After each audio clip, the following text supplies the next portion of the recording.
do ambe bele jele fo nungu wali nyumando marhabu shele itarola mo ka kene mandoro site di ka do ki mi lafia bola okera ikaro farikolo ajaga borawa en reposera de kalo kele congé aha ngani kletani duru kum varalaka aha o pmi fusade e ka congé bi yere de bulugo yi mami jay bi na mami jay bi ta notamment ma congé di ma yere de ka congé machi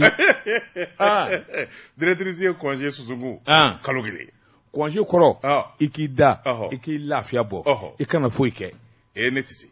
nga ne ka congé re kono ne bi minge o kajugu nde congé lai aiwa ha awo eka ima reposer ma reposer ko di kona krika obi fo awo kono ne jafe la mari dumbia ninja fko tarai ni minga auna kora ma frangine da Muhammad Rasulullah ni minda aunga ministru ni anga jogo keloka anyete ka fiyo yan so Ricardo antara port dalela yoro mi nu ya joka di Mali chauffeuruma ya to ada kidal yoro mi ndira Mali chauffeuruma hotel bilibili climatiseru be shi yoro ni daro be munu dobe mi ba to konakiri embouteillage de be ka boya kata sugu bala ibe 1 heure de temps ke sirati Joan Sedou u keleme ka sira kura mingla Mali camion kanga bon mi ve anglala magasin ni port lajeli la sura zingena ki ci sira jangiri fe kilomètre nani on zina ka ne go sira ma tama kata nawye et puis à pas militaire ko aka janjogo mi anga ministru ni anga jogogelaw kabunu bi boli do la bana ku ubiri ngo fa ne sagira o nga mazola kolonna na yo beta ma dira 4 km cew de tamani mo ko ka sur halata do ko amado ko jama o bako nena ala che ne ya yo ni kamana ngoro bele jamanja kutu fu bi bula no fe no ngwa wa jak mi na fa o ngo ele jelde sagira o ndama zola ape mai interview ke ore ai lesna ke nga camera ni nga dictaphone kuru no ngo che on na kunde ne ko on na malien menu zire do kona kira on na kunyo diaspora ni ndaw nga problème ortem na to nyina bo ne ko kra fe Egyptian control nyama de check up people elaji tabatungara namu kono dugute sanye fesh mbala chugo beti amewo me abe dugumana nyini abi jigi Josi Sedou ne be mbulo buko kado mbi boni sebe mi nuka ma info matin so komada la kuna foni kaka to nyini kel lame ba jere jekulu bele jilinve kuma ta chugo anabla chugula Josi Sedou kado murani de koy murabba re de bena wani mura juwale mana fanda de do no te murati wartigi mine mura kona kiri ni ndugu duman bay ni sumaya dugu bay ne me min ve njatigi ke ala ni dugukolo kadi a dugukolo kamaga ni ye fon dana abi fali ne go njatigi ke ngo awkani dugu ngo abi ko musuma ya de ako sabi na saire mu mebe aku ijwele flero mi ni ijwele mena ya ni ala majange bi fali anu go jadawi ijatigi ke etiani nyang yana doa Libreville awo dongo do milongeli ay ni modi nga ngumbi shiro nyumana anu dumuni dumandu nge tabarikalo doye Josi Sedou mbi boni sebe mi nuka ma info matin so ko dala kuna foni mami nye sebe ninge atwa de ko Saba Diallo godi Saba ko ako Mali ani Guinée ikado kan nyangumbe konon dona ikado ay wa hakili jigindo min ba to jamana fla ikado tama ani awa anga bonwanyi de memi namse ka ataka nwa zegere ikado nwanyi ngutali ko de la ningo nafa kunwa bonjugo mi fanga pumbala barka pumbala Mali ministre ma tambo nyango ni bela jele nu uka dangaw u daranyanga ni ngata konakiri akere bonyani karamai akoni ya taka laje minye bengai nuka ma accord de coopération au duru minye hakili no ye tafa ngaka kile convention o nani minye anga hakili twala o de memorandum o devla Jean Sodika do bolo bla sebe taraka ni bele jile segere ako jekulu de sigira kile fla min nya hakili jagabaw ye min ni min se ka ke mali ni kuro arche Jean Sodika do foite utemana minga ika do jamana fla che min nye awakena koyi min nye awa energie jegamo min nye shara koyi ikibi miri fon vola haramadiya la Jean Sodika do ni 9e session mali ni Guinée ika do benga temeno uni nyonja awa bolo bla sebe kera tabarakala Sebenigala ko ika don baro bi kunje domi Jean Sodika do akera ni soje sabula ika do délégation bafla malita ministère des affaires étrangères ali kunyo nyema e konakirita mi nye Musada Dr Musada Kuyate ale fana yulu ka affaires étrangères mi nye krofo ye benga akera mina Jean Sodika do cheka dala mi nye korowar kai la Guinée-ka abise kana Mali fonction publique ke abi concours ke Mali fonction publique la na passera abi barake Malien, il peut se ka la Guinée, ni fonction publique concours B, il peut se ka a concours ke ka douala, ka barake la Guinée. Mali la Guinée, quoi kera jamana clé. Akero ide. Opma. Intégration à Kera. Angara Kele. Semenegala ko. Ika do wuli ka joni jetemino. Mali yere ika do abin na fami zoro konakiri. Ika do daw seroma. Minye porgoy. Jean Sodika do dien jamana te farafin jamana te. Mini Malika suruka tem mini awa konakiri ka suruka tem Malika. Jean Sodika ni ataka laje. Mali akanga nafa bade soro. On nafa nunu vana mini minga nga kesababu ye miba to bigere nywana kosobe. Ukuma fora. Odela jago kala ka bulo fara ani nyemo batigu abela jile ka ci dengu mekanaka transporteur kumbe chambre de commerce kumbe conseil malien de chargeur kumbe ibi miri jakulu la na bi soro boso ba ko fo nunu bela jile ka ci dengu mekanaka muni munganyi awma muni mungada ye wasa baraka noya Jean Sodika da dono bela jile na nga fese sebeni kala ko ika don awa ka yoro suma mi nye kwa ji dai Mali yere ni nde outai mashika batuti joya na Pai. Ambo ya nasade. Yaro ya dai. Ni ya dai. Mashika minati jigini ndanga ina na aute. Amadou Konate kumeya. Amadou Konate juni. Douani nyema. Non. Akachido ngumbe. George Zedu. Sebenigala ko. Kato yoro kurubukari. Dama ko ma. Siraka bo. Ka bo aywa porla. Mi se ka teme du ko na fe kasoro madigu. Mali camion gatu kam minonda. Sira krengere ninga duma mashite temo sira fe Mali. Tiere la Guinée ka ya kala koy. Mali kera Guinée kera Mali fa do koy. Non ay Mali ni Guinée de kele ñew. Mali ni Guinée de kele. Jean Sodika ni bengaw. Andoro o poro yala de la. Jean Sodika do seraba gudro minga nga gla. Kilomètre nani de la la kaba. La Guinée président ko de kabini ngolola. Commandant colonel légionnaire. Surasi ando yala de la poro kono. Kasinga o sera kile mineti. 4 kilo. Ama kori. Ma bisa kan ngora président nguturu abugo minni asimi sira mena jono ko akori kala. Ubi bale. Kiriba. Nanga sabaraba fimai. Nega cameraman. Nongo sinal. Warta mi bi anna fundani. Anna fundani de. Tenim na ta anfa ta mana. Indita de. Kilomètre nani ko ta 4 kilo. Visite bani. Anga ministru chokoroba bula. Banabato bula. Nongo na do faya bi. Kore amata yala ni madna yo lai. Madame Damele madna sizo. Surasi muso te ya. Surasi muso. Madna ya joshi kata na yere. Atamana. Na kuye ni zuda madna na. Na kuye jini do. Ka krepu do. Ka jile do asan ve ka kepi daga. Ak mita soroi. Daka pana buro de nyuma ni ngumba akana. Ata. Ndomani tedi. Amado. Ndomani nga atamana goyi. Atamana. Aye talobo de. Ni nguye sebanye anye mimbo embo maten kono sumodala kuna foni tabatu kana nebi ndega do ni sebanye ango mima independant pasiriba no ye Dauda Sangare ni ya ka sebanye Dauda ko bonye labaye boli parti mimbe no ye Adema PASG afo di dengele parti o kumana jamana sariya sunba a yɛlɛmali ko kuma min n'o fɔlen bɛ adema PACJ ko kangarida ka fusa wuli ka bɔ ndɔgɔ k'a ye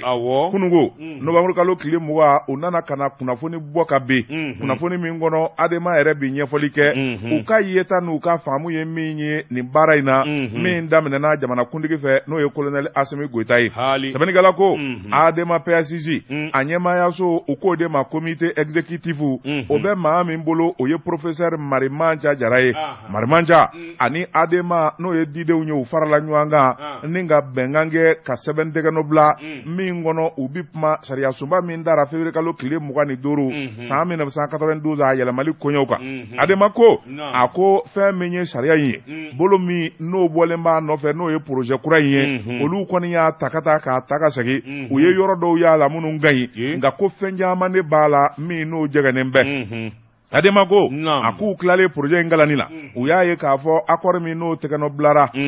a bi tali kɛ o laɲini dɔw la olu bɛna sabati fɛn min ye an ka jamana wasabilenko ye o ka kɛ so fila ye min bɛ se k'a to fili ka bɔ an ka jamana sariyako la adema k'o ɲɛna a ko fɛn min ye kiiribon kɛrɛnkɛrɛnnen ye o bɛna sigi min bɛ wariko kiiriw kɛ o k'o ma cour des comptes adema ko u diɲɛna ni o fana ye o dɔrɔn tɛ a ko démocratie o sinsinni ani fɛn min ye an bɛ farafin jamana min kan olu ye sariya minnu sigi k'olu dɔw ta bala adema ko u ye nin bɛɛ lajɛlen y'a kɔnɔ nin ɲɛna nka adema ko n'i y'a ta k'a lajɛ fɛn dɔw fana bɛ minnu ni jamanadenw y'o laɲini i n'a fɔ dialogue national inclusif assise nationale la refondation adema kɔni ko an bɛ don min na ko bi olu kɔni ye fɛn caman ye n'o tara bala a bɛna kɛ sababu ye constitution kɔrɔ yɛrɛ a bɛ kɛ fɛn sidɔnbali ye a bɛ kɛ dɔnbala fili ye o tuma olu bɛ min laɲini o de ye k'a fɔ fɛn damadɔ bɛ yen minnu bɛ se ka falen constitution kura la kɔrɔlen na nka k'a fɔ k'a bɛɛ lajɛlen yɛlɛma ka sin k'a kɛ kura ye adema ko o kɔni ye ko ye ko min n'a jɛgɛnen bɛ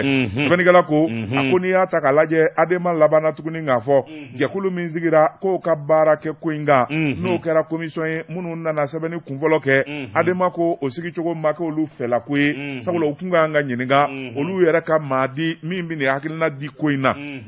a ko n'o tɛmɛna ka bɔ yen fɛn min ye jamana mara cogoya ye u ko min ma régime ani fɛn min ye fangabow ni ɲɔgɔn cɛ ye adema ko fiɲɛba de b'o yɔrɔ la sabula fangaba de bɛna di jamanakuntigi kura ma adema ko o t'u fɛ ko ye a ko n'a y'a ta k'a lajɛ fɛn min ye jamana ye an bɛ gɛlɛyaw la kɛlɛ bɛ yen gɛlɛya caman bɛ yen baloko gɛlɛyalen bɛ jamanadenw yɛrɛ tɛ kunfilenna kelen na nin kɔni tɛ constitution yɛlɛmali waati ye olu bɛ min ɲini jamanakuntigi fɛ a ko olu ɲɛɲini fɔlɔ n'a tilar'o la constitution ko kuma o bɛ se ka fɔ n'o tɛ a ko an bɛ waati min na ko sisan nin bayɛlɛma minnu n'olu fɔlen bɛ adema ko a bɛ na ni gɛlɛyaba de ye jamana kɔnɔ o tuma n'a ma ɲɛ o kɔ olu bɛ min ɲini jamanakuntigi fɛ Asimi Goita ale yɛrɛ ye sɔrɔdasi den ye a man ka sɔrɔdasiw man ka nin baara kɛ politikimaw de kan ka nin baara kɛ a ka tɛmɛ ni transition ye a k'i dabɔ constitution ko kuma na olu politikimaw n'u ye fanga ta olu de bɛ se ka ɲɔgɔn ye ka bɛn a la jamana bɛ taa bolo min fɛ ani jamana constitution ko a bɛ taa bolo min fɛ o tuma n'a b'o cogoya la jamanakuntigi Asimi Goita k'u b'a ɲini a fɛ a ka nin baara bɛɛ lajɛlen bolo kan k'a ɲɔngiri a ka tɛmɛ ni transition baaraw ye. a tɛ a t'a dabila u bɛ su ko an na san 30 démocratie nafura dama san o san n'a fɔ ko a n'a yɛlɛma a kɛra. mais Asimi c'est militaire sɔrɔdasi de don jamana den tɛ yan o don kɛ faso jugu don wa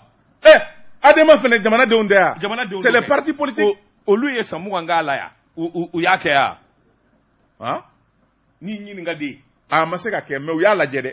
u sera ka kɛ yan ils ont tenté bon min bɛ se k'a kɛ dɛ tɛmɛ n'a ye avance démocratie ye parti politique de ye c'est pas les militaires n bila sa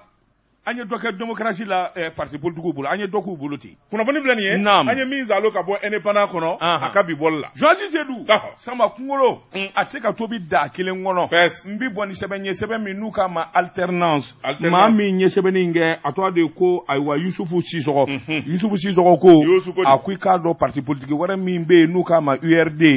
i k'a dɔn ayiwa kɛlɛ ni mankan tɛmɛnen kɔfɛ sɔn kɛra min ma sariyatigiw fɛ k'a fɔ o de ye président ye o de ye Guagnon i k'a dɔn a sigira a ka masaya wolo kan Joasi Seydou k'a dɔn a kɛra kunkɔrɔta ye a kɛra wasa ye min ye URD u jabaa la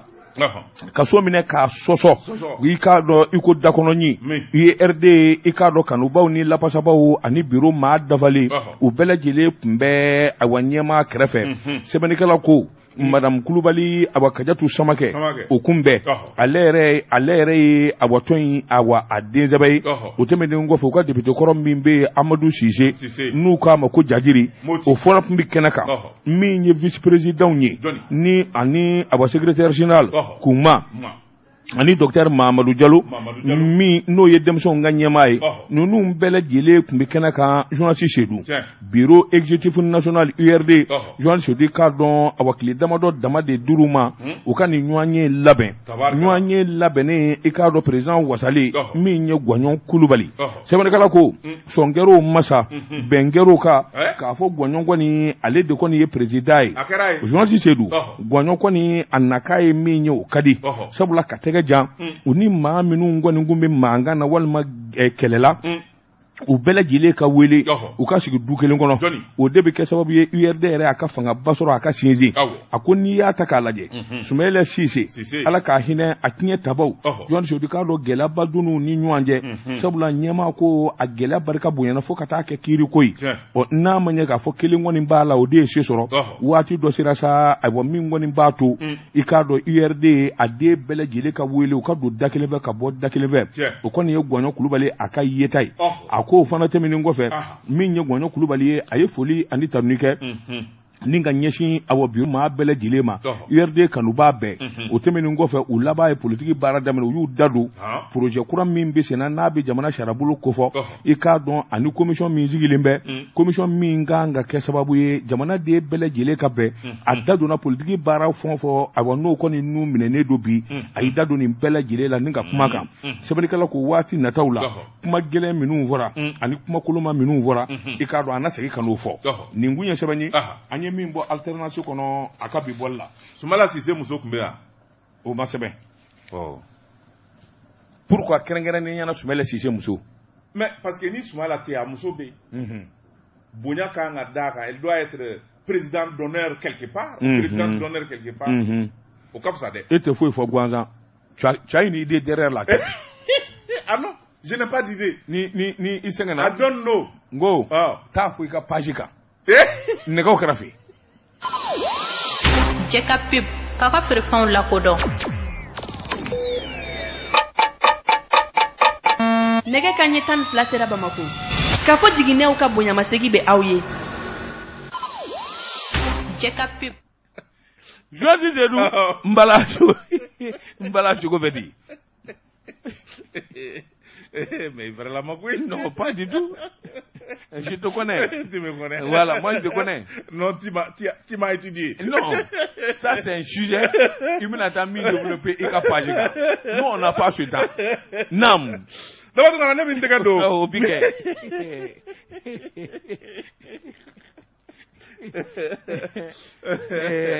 Nam. Même une décado. Aha. Ni boni sɛbɛn an ko min ma challenger fasiriba n'o ye Dirisa Togola ye nin y'a ka sɛbɛn ye Dirisa Togola ko a ka di n'a tɛ dabila diɲɛ nege tɛna kɔ a ko an ka taa Baninkɔ fɛn min kɔni ye Bamanjo ani kojugu tigilamaw ye u kun kɛlen bɛ ka yengu dagayɔrɔ ye n'a jara a bɛ se fila fɛn min ye Mali armée ye k'a ta no sibirido novembre kalo tile 19 ka n'a bila biɲɔgɔndonya na yen kɔni a bɛɛ lajɛlen de sɔsɔlen bɛ sɔrɔdasiw la sɛbɛnnikɛla ko a ko sibirido novembre kalo tile 19 sɔgɔmada joona fɛ fɛn min ye fajiri ale kaɲa fɔlɔ armée n'o ye armée de l'air ye u ka avion belebeleba min bɛ n'o ye Mi 171 ye o sina ka na i munumunu dugu kunna ten pagapagapaga duguma bɛɛ minnu kɔni solila ka wuli minnu wulila sɛrimunu na bɛɛ donna n'i ka ko i kɔ kan dugu jumɛn Baninkɔ ɔhɔ sɛbɛnnikɛla ko a ko Doyila mara dugu o dugu bɛ n'o ka surun Doyila faaba la bɛɛ lajɛlen donna ni ko y'i kɔ kan sɛbɛnnikɛla ko a ko n'i y'a ta k'a lajɛ dugu dɔ bɛ u ko min ma Jakarila ani Bugɔla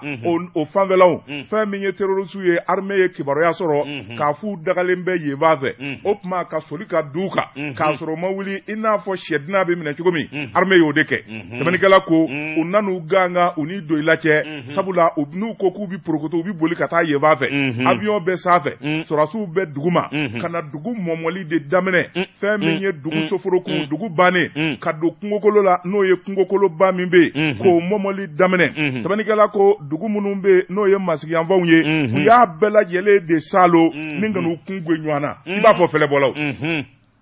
sɛbɛnnikɛla ko a ko n'i y'a ta ka lajɛ fɛn min ye terrorisiw ye n'i y'a mɛn ka waraminɛ kilisi ka di i da ye mɔsɔnyɔrɔ sɔrɔ sɛbɛnnikɛla ko u ye terrorisiw salo k'u salo ni min ko k'u bi boli gajaгаja u bi kisɛ k'o kan ni min borokotora u bi t'o kunkolo sɛkili tɔtɔ ni k'o tɔ lase sɛbɛnnikɛla ko a ko n'i y'a ta ka lajɛ dugu fila bɛ olu kun tɔɔrɔlen bɛ n'o ye Jakarala ani Bugola ye o dugudenw kɔni olu dege mɛn soli ka bɔ la k'a k'u bi taa forosɛnɛ na nin d'o mansi ma taa sabula fɛn min ye sɛrimununaw ye darakatɔbilaw yɛrɛ olu ma se ka tasuma kingo y'an ko fɛn min ye sɛnɛkɛlaw ye olu ka bɔ sɛbɛnnikɛla ko wula bi se waati min na yɔrɔ min bɛ n'o ye dugu fila in ye Jakarala ani Bugola ye u y'a fura k'a jɛ tas hebuɛ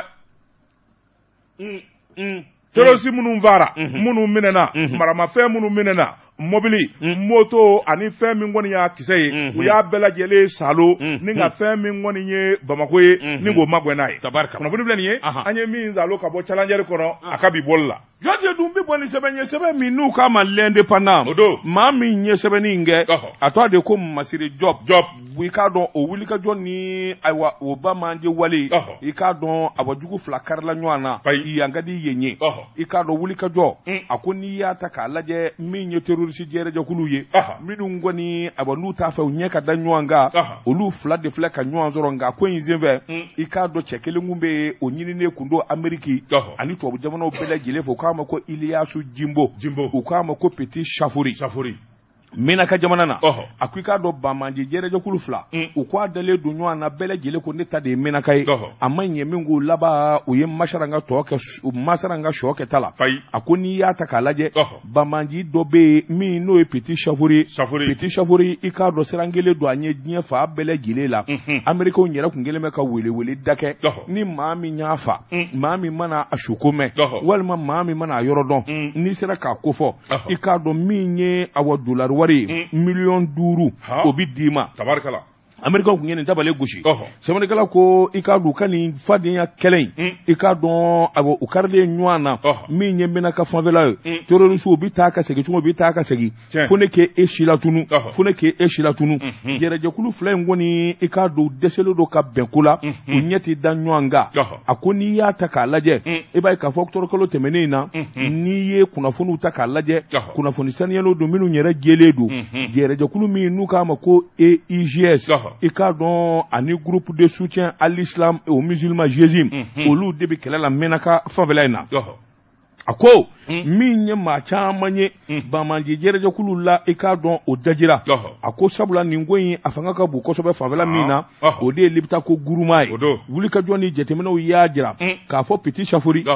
Petit Chafuri kun bɛ se ko la koyi sabula Bamanjew u bi dabali minnu tigɛ u bi fɛɛrɛ minnu tigɛ i k'a dɔn katimu minnu b'u bolo ale de kalannen don wa a bɛ ko caman sidɔn a kɔni kɛra sababu ye waati kɛra min ye tiɲɛniba ye k'o don awa kɛlɛ dɔ yɛrɛ kɛra Americain surasi cɛ 4 tora la ale de kun b'o jo la kabini o kɔni kɛra Americain kɔni y'a jira sa k'a fɔ nin kamalen f'u k'a ɲini u tɛgɛ ka d'a kan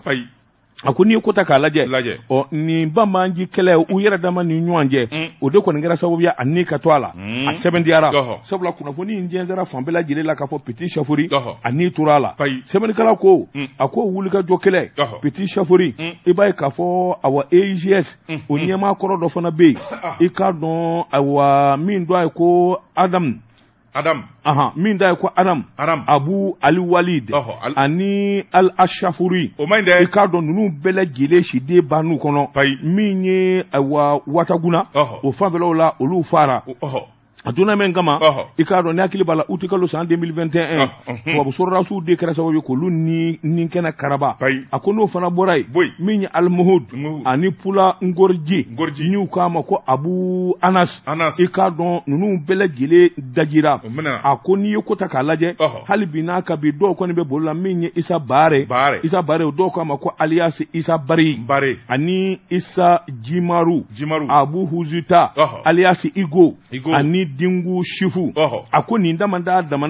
Americain bolo mana bole jɔ ninnu bɛɛ lajɛlen don sabula maajugu don u tiɲɛni nɔ barika ka bon kosɛbɛ a ko wuli ka jɔ bolo kan octobre kalo san 2017 ni hakili b'a la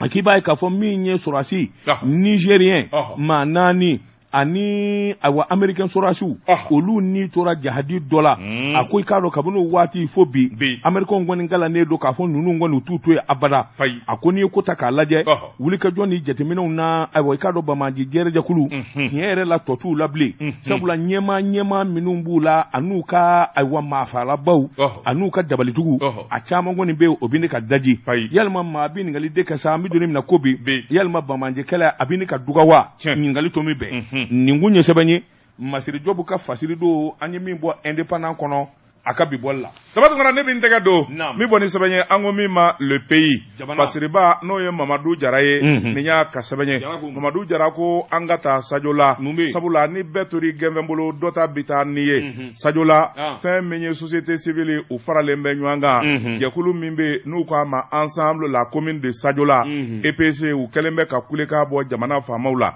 sabula Sajo la n'i y'a ta k'a lajɛ nafoloba de bi sɔrɔ a marabolo in kɔnɔna na k'o sababu kɛ sanu bɔyɔrɔ ye nafolo min n'a caman bɛ a kan ka bɛrɛ de ni k'a bila jamana ka wagande kɔnɔ wala k'a kɛ ka Sajo la baara nka Ala ni nafolo minɛ ko juguya ani baara jugu minnu n'olu kɛra fɛn min kɔni ye maire ye a n'a ka premier adjoint ye waati kɛra sariyatigiw yɛrɛ kun y'u bolo maana b'o nɔfɛ sabula n'i y'a mɛn tubabukan na ko contrôle judiciaire o tɛ ɲuman ye i sigi yan i kana taa yɔrɔ jan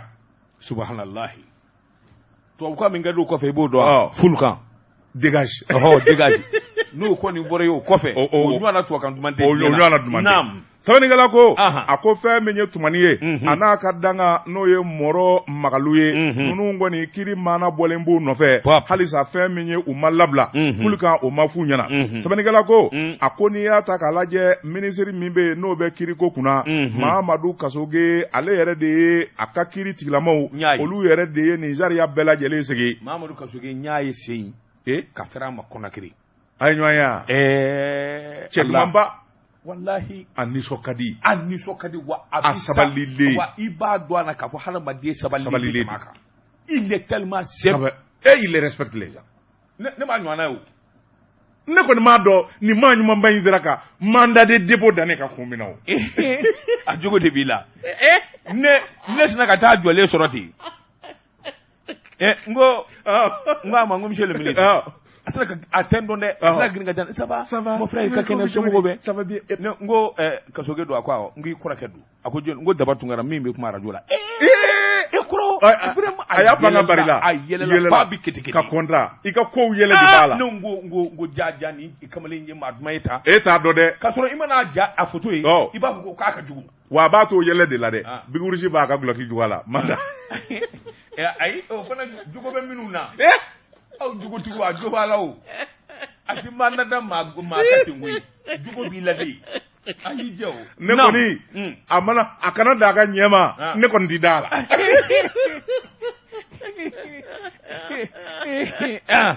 a kana da a ka ɲɛma hali n'a kɛra buda ye ne ti da la ne ti da la dɛ sedu bɔ ten ganama ha jogo do haraba jogo do ne kɔni ti da la n ko sedu n y'i wele n ko dɔgɔ anw sɔrɔ baara in na sa saba nin ye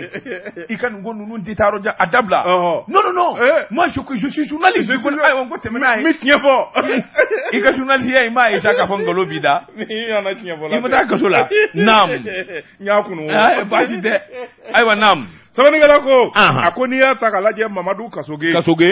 a ye kɛlɛ min daminɛ kiriso la o de ye jamana in bɛ se ka fura ka jɛ cogo min maa minnu bɛ n'u nɔ bɛ jamana nafolo dunko juguya la u bɛ se ka nɔ minɛ cogo min sɛbɛnnikɛla ko a ko n'i y'a ta k'a lajɛ fɛn min ye yuruguyurugu kɛbaw ani maa min bɛ don yuruguyurugu sira fɛ a bɛɛ lajɛlen de ye kelen ye a ko n'i ye Sajo la commune ta k'a lajɛ Ala ni maire n'a nɔnɔw ka kɛko juguya tɔgɔ ɲuman kɔni tɛ yen na a ko n'i y'a ta k'a lajɛ vérificateur général o yɛrɛ de ye sɛbɛn bɔ sɛbɛn min n'o y'a jira k'a fɔ fɛn min kɔni ye Sadio la mairie ye yuruku kɛra kɔnɔ tabanikɛla ko a ko n'i y'a ta k'a lajɛ fɛn min ye dugudenw ye Sadio la commune dugu o dugu b'a kɔnɔ ko n'a ti ɲɛ o kɔ o tuma maire an de y'aw sigi i n'a fɔ kalafili tɛ senna sisan jamana yɛrɛ ye min fɔ o ye délégation spéciale ye o tuma an b'a ɲini aw ka bɔ yen maa wɛrɛ ka bila aw nɔ na min bɛ se k'a to dugudenw ka lafiya tabanikɛla ko o yɔrɔnin bɛɛ u ye sɛbɛnni kɛ k'a ci ministre ma min bɛ kiri kunna ka laban k'a ci ministre ma min bɛ maire ka koɲɛ kunna colonel Ablaye Mayiga ni k'a ladɔnniya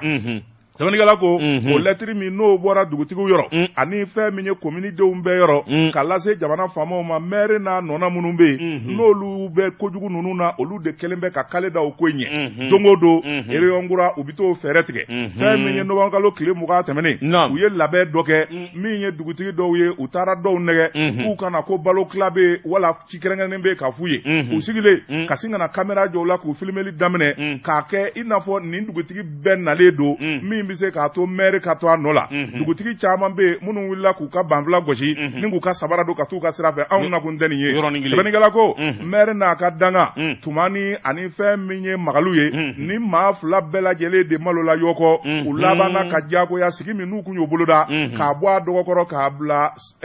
novembre kalo tile 23 nata la sɛbɛnnikɛla ko dugutigiw kali k'a don ani fɛn min ye Sadio la commune maaw kali k'a don ni maa minnu filɛ mairie kunna u ka taa ka bɔ yen joona jamanakuntigi yɛrɛ ye min fɔ n'o ye délégation spéciale ye conseil des ministres ye min fɔ a ka sigi Sadio la kunna dugumɔgɔw m'a fɔ maa b'u bolo dɛ jamana ɲɛmaaw yɛrɛ k'a lajɛ maa min ye maa jɛlen ye ni maa tilennen don u k'o ta ni k'o sigi o bɛ se ka kɛ sababu ye dugu yɛrɛ bɛ se ka lafiya cogo min sɛbɛnnikɛla ko a ko fɛn min ye Sadio la ye sanubɔyɔrɔ don jalakiba de binnen bɛ mairie kan nafolo ŋanamu-ŋanamuli dɔrɔn tɛ maa caman bɛ u ye min ka dugukolo bɔsiw la k'a bɛɛ lajɛlen feere chinois ma gindo la a bɛɛ lajɛlen gindo de poyira maaw b'a kalama kunnafoni filɛ ye an ye min zalo ka bɔ le pays kɔnɔ Mamadu Jara ale ka fasiri don Joti Seydou ne bɛ n bolo bugɔ ka don n bɛ bɔ ni sɛbɛn ye sɛbɛn min n'u k'a ma le triomphe du Mali Mali ka se maa min ye sɛbɛnni in kɛ a tɔgɔ de ko M Jite ko n'a jara a na se fila min ye 16e ye i k'a dɔn jɛrɛjɛkulu filanan min sigira jamanaden minnu bɛ taama na walima jamana kɔ kan Jɔni Sodi k'a dɔn awa kunkolo kelen banfila kelen kunkolo fila o ti ɲɛ i k'a dɔn min ye Bayidi Darame i k'a dɔn maliden dɔ min sigilen bɛ Faransi jamana na a bɛ san caman bɔ ale yɛrɛ de ka kɔnɔsu kolenya ni ŋanamu kadara kan ko ale na kɛ CDM président ye i k'a dɔn u y'a sama k'a bɔ a la sa koyi e ko fo ka taa fɔ min kɛra Bayidi na CDM ko kuma fɔ sabula min ye Paris tribunal ba o cour d'appel de Paris o de ye kiiri kɛ o ye kiiri min kɛ kɔsɛ in na Bayidi Darame i y'a dɔn kiiri dalen don a kan kasola dɔw yɛrɛ n'u bɔlen don ka ɲɛsin Bayidi ma n'a sera don o don jamana in kɔnɔ yan i k'a dɔn i kana se ka Bamakɔ kasomoba a bɛ yen nɛnɛ nka min ye Paris-kaw ye i k'a dɔn kɔsɛ in na CDM tigi yɛrɛ min ye Mohamed Cherif Haidara o kun ye ŋaniyasiri kɛ sabula i k'a dɔn ayiwa min ye CDM a taamasiyɛn n'o ye logo ye i k'a dɔn Bayidi Darame kun d'an b'o de sɛbɛn a tɔgɔ la ni tɔ bɛ sigi dɔ bɛ taa ayiwa i k'a dɔn ministère la minnu bɛ ayiwa logo dilan walima minnu bɛ n k'i ɲininka ko a yɛrɛ récépissé dilan yarɔ i b'i ci de nin bɛ kɛ dɔ tɔgɔ la nka i ta tɛ Bayidi i k'a dɔn logo in kɔni kun dilanlen don a tɔgɔ de la sɛbɛnnikɛla ko n'i y'a ta k'a lajɛ ale ɲɛna ko cidenya sɛbɛn logo in kɛra a ta ye u ye wulikajɔ bolo da min ye ayiwa INP o de ye wulikajɔ boloda ni ka sɛgɛsɛgɛli kɛ k'a jira k'a fɔ CDM yɛrɛ de ta ye logo in ye Bayidi Darame ta tɛ o tuma a bɛ ŋanamu ni nkalon min na a bɛ yɛrɛ jirandiya min na awa ni CDM logo ye n'a yera a bolo Faransikaw ko a na kaso kɛ kaso dama tɛ koyi i k'a dɔn a na laban ka amande sara 2060 wala a na laban ka amande fana sara min bɛ t'i jɔ i k'a dɔn ayiwa euro wari n'o fana ɲɛ f'i ye a ko n'i ye ko ta k'a lajɛ logo in bɛ dilan don min CDM de y'a wari sara 2000 et quelque a ko i k'a dɔn yalima o bɛ se ka taa kɛ maa kelen da ye wa Bayidi ko nin ka janfa ani kɔnɔsu kolenya a ko i k'a dɔn a laban b'a se ko ma sabula Bayidi kun ye ko bɛ kɛ a kun nana waati la ka na ŋanamu boloda ko CDM ko président y'a yɛlɛmana k'a dira ale ma ko CDM ko ten e tuma i ma bɔ min sigi kuma na i ma wele min nin dayɛlɛ kuma na fo taa nin ji kɛ a ko dɔwɛrɛ kun t'a kɔfɛ koyi i k'a dɔn ŋanamu dɔ numusun bɔlen kun don sabula wariko kuma dɔ fɔlen kun don a ko f'a tɛgɛ kun ka don wari kan o de kun y'a girinko ye nka kiiritigɛlaw y'a jasama ka bɔ a la an bɛ don min na ko bi min ye tribunal ye i k'a dɔn a cour d'appel de Paris olu de y'u ka kiiri olu de y'u ka jaabi di bayi di min ye CDM logo ye n'a yer'i bolo don o don kaso i ta fila ni cɛ tigɛ an b'i siri ka jɔlɔkɔ bɔ i kan o ni Mali ta tɛ kelen ye o ni Mali ta tɛ kelen ye a tora la nin kun ye sɛbɛn ye an ye min s'a la ka bɔ triomphe du Mali kɔnɔ jamanadenw ka sebaaya an tɛ taa te baramuso min mun bon ne te baramuso ale bɛ bɔ farakɔ de te farakɔ Burama Dunbiya de y'o dilan ka na n'o ye Sikaso te farakɔ kelen kelen ye o de ye te baramuso ye c'est le meilleur te ngo ye binbulu de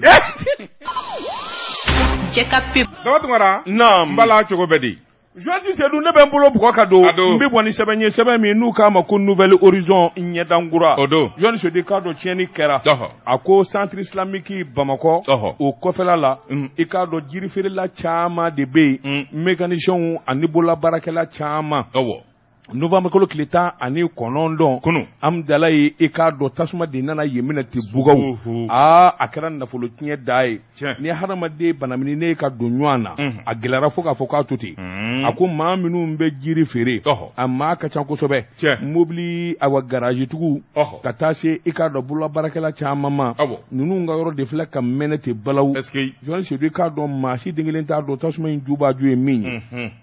ko in kɔni nana ɲɛ sɔrɔ sabula centre islamique ani ye manja olu ye kunnafoni di kɛ k'a fɔ jɔnko la olu ka yɔrɔ tasuma ma mɛnɛ ye nka olu yɛrɛ kɛrɛfɛla la u kɛrɛfɛ maa minnu sigilen bɛ i k'a dɔn yen de jenina sɛbɛnnikɛla ko a ko min ye sapeur pompier olu sina tasuma kɔni wuli olu sina ka yen magɛn ten joona joona Joani Seydou k'a dɔn kelen ka yan gɛn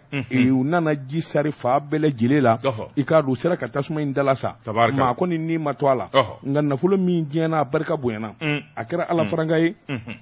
sabula yɔrɔ in yɛrɛ kɛrɛfɛla CESCOM dɔ bɛ yen o tɛmɛnen kɔfɛ a direction générale de la protection civile olu kɔni y'a jira k'a fɔ tasuma in kɔni zara a tɛna se ka tiɲɛni wɛrɛ kɛ mun de ye tasuma minɛ dɔw ko courant banamini cogo don dɔw ko a bɛ se ka kɛ maa yɛrɛ bolo nɔ ye koyi sɛgɛsɛgɛlikɛlaw ni jateminɛw kɔni bɛ taa ka segin la ka se k'a dɔn mun min ye nin tasuma jugu in mɛnɛ ka adamaden mago sa Joani Seydou Bamakɔ yɔrɔ ye i k'a dɔn jateminɛw kan ka kɛ adamaden t'an bi banamini yɔrɔ dɔw la Joani Seydou fɛn dɔ ni fɛn dɔ bɛ yen olu man ka fara ɲɔgɔn kan fɛn dɔ ni fɛn dɔ bɛ yen olu man ka jɛku la n'a tasuma wulila ala k'an ni silamɛw kisi nin kun ye sɛbɛn ye an ye min bɔ Nouvelle Horizon kɔnɔ ɲɛdankura Daba Tunkara ne min tɛgɛ don min bɔ ni sɛbɛn ye an ko min ma indicateur du renouveau Basiriba n'o ye Yakuba Dunbiya ye nin y'a ka sɛbɛn ye Yakuba ko ekɔlidenw u diminen bɛ k'a daminɛ sanfɛ kalansow la fo ka n'a bila duguma kalansow la tile 5 baarabila k'u bɛ n'o kɛ a bɛ daminɛ bi ntɛnɛn sɛbɛnnikɛla ko a ko IEM tun ye lɛtiri kɛ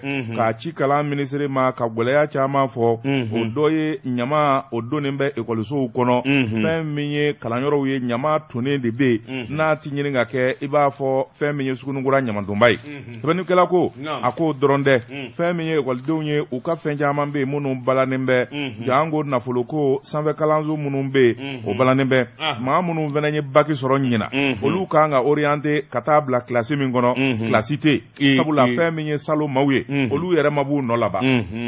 sɛbɛnnikɛla ko a ko tɛmɛnen kɔfɛ ka bɔ yen fɛn min ye kalansow kɔnɔna na an bɛ diɲɛ don min na bi n'a fɔra université ka baara kɛ connexion tɛ wifi tɛ a k'o baara o kɔni ye tɔkajɛ ye sɛbɛnnikɛla ko fɛn min ye ekɔli caman bɛ yen minnu fana bɛ yen n'olu ka kalansow o caman bɛ yen minnu kɔrɔla dɔw yɛrɛ bɛ yen hali sigilanba ɲuman tɛ sɔrɔ o kɔnɔ ekɔlidenw ko a k'o dɔrɔn tɛ fɛn min ye ekɔliso ye k'a lakana sabula fɛn min ye ekɔliso caman ye camancɛla kalansow fo ka taa se universitéw ma don o don murula kɛlɛ ani marifa ci ɲɔgɔnna de bɛ yen u ko jamana yɛrɛ ka fɛɛrɛ dɔ tigɛ olu bɛ se ka lakana cogo min n'o bɔra yen minnu bɛ n'olu ye ekɔlidenw ye ENSP n'u tilar'o kalanw na taafan d'u la nafan d'u la u bɛ laban ka n'u sigi kare kɔnɔ somɛriya la ani cɛwuli la u ko fɛɛrɛ ka sɔrɔ o la n'o tɛmɛna ka bɔ yen a ko ni kɔnkuru bi kɛ ekɔliden minnu bɛ yen n'u bɛ kalan da lisansi la i b'a sɔrɔ fonction publique la i tɛ se ka kɔnkuru kɛ fiyewu f'i ka maîtrise sɔrɔ maîtrise dun t'i sɔrɔ master t'i sɔrɔ universitéw la f'i ka wariba de sara ka master san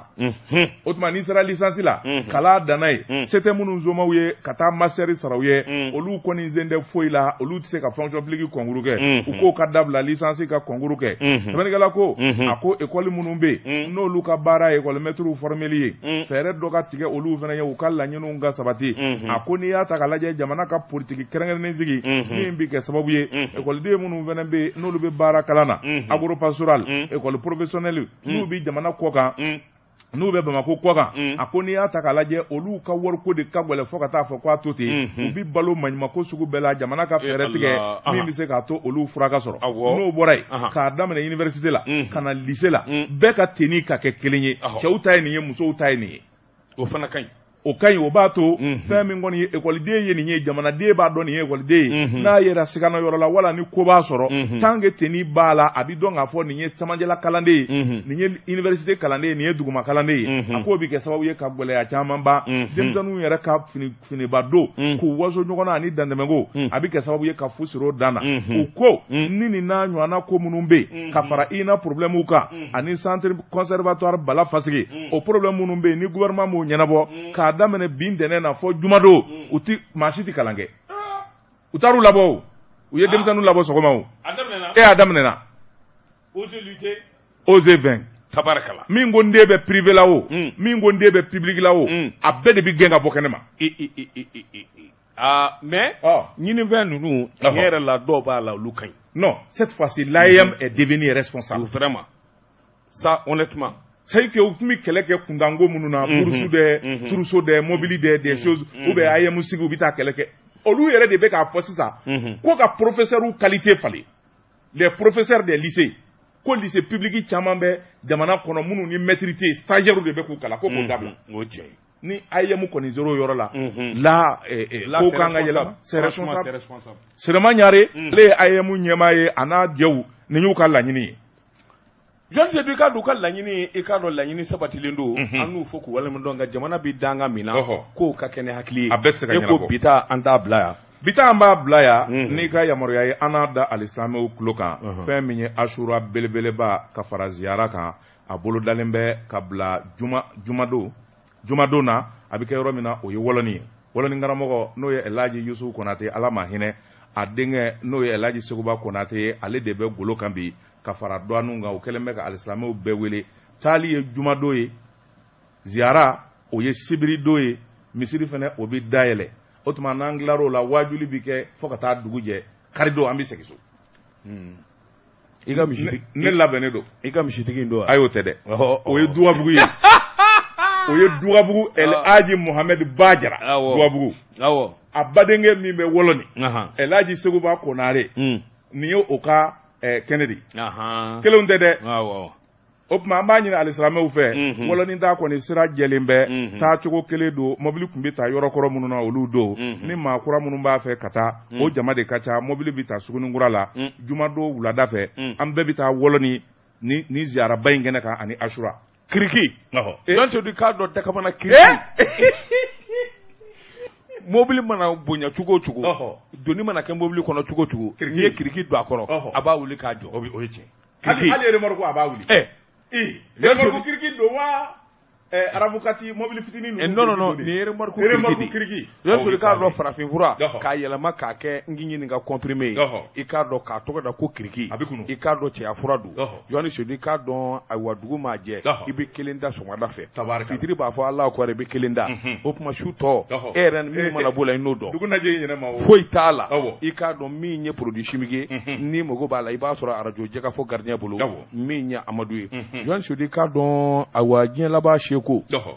Seku Lagare ko k'a da bɛɛ lajɛlen tulo kan décembre kalo tile 10 i k'a dɔn festival Mawulud ale kɛlen bɛ k'o labɛn wajulikɛlaw bɛ fɔ ɲɔgɔn kɔ cogo min zikiridalaw bɛ fɔ ɲɔgɔn kɔ ten a bɛ kɛ palais de la culture la ka bɛɛ lajɛlen fɔ k'u waleɲuman dɔn ko mɔgɔw bisimila ka sɔrɔ u ma se bi ta an b'a bila an b'an kɔ kɛ nakɔ kɔlɔnni kɔ ye min ye farikoloɲɛjɛkɛlaw ye burapele n'a jɛɲɔgɔnw olu bɛ n'u cooko dɔ fana t'o maa dusu in na nɛgɛ ɲɛ mugan segin bɛ kɛ nin kan nɛgɛ ɲɛ mugan ni kelen sanga 30 ne bɛ se ka na kumaso kɔnɔ bamanankan donso den ani donso ba olu bɛ fɔ ne kɔ k'a kɛ to ɲinikɛ lamɛnbaaw fɛ kuma tacogo la murani banna sɛgɛ b'a la fana sɛgɛn fana b'a la i k'a dɔn awɔ kɔnɔkiri ta i k'a dɔn a ɲɔgɔnna sɛgɛn bandanya sɛgɛn ani farikolo sɛgɛn a bɛɛ bɛ ɲɔgɔn a bɛɛ de b'e la o nɛgɛw kɛrɛfɛ Gibson control i k'a dɔn kunnafoni fara Guinée ko n'u ye bɔrɔ fɔ o la ka d'i ma n'i sera kuri male n'i y'a male juru bɛ yɛlɛ i la o ne taara bitigi dɔ la n ko n bɛ taa n ye samara ɲuman dɔ n ko n b'o san ne ye bitigitigi ɲininka ayi mocassin ne ko madame n ko nin samara la chose là ça c'est combien ko 3 millions ne ko 3 millions ne ko e ko ni ninnu ka kɛnɛ ko 3 millions ayi ne mɛnna sa ne joli bara k'a lajɛ elle a compris était guinéen monsieur c'est 3 millions francs guinéens ne ko 3 millions francs guinéens ça fait combien u ka nafeerela ninnu cafu bɔrɔ de b'u bolo n'u bɛ Guinée wari belebeleba yi u b'a kɛ bɔrɔ de kɔnɔ u b'a digi ka jigin ne ko n'u sera so n'u y'a falen a tɛ CFA 100 bɔ nɛgɛw kɛrɛfɛ i k'a dɔn bi ta an b'a bila journaliste Seydou Daba Tunkara Gibson control wa salam.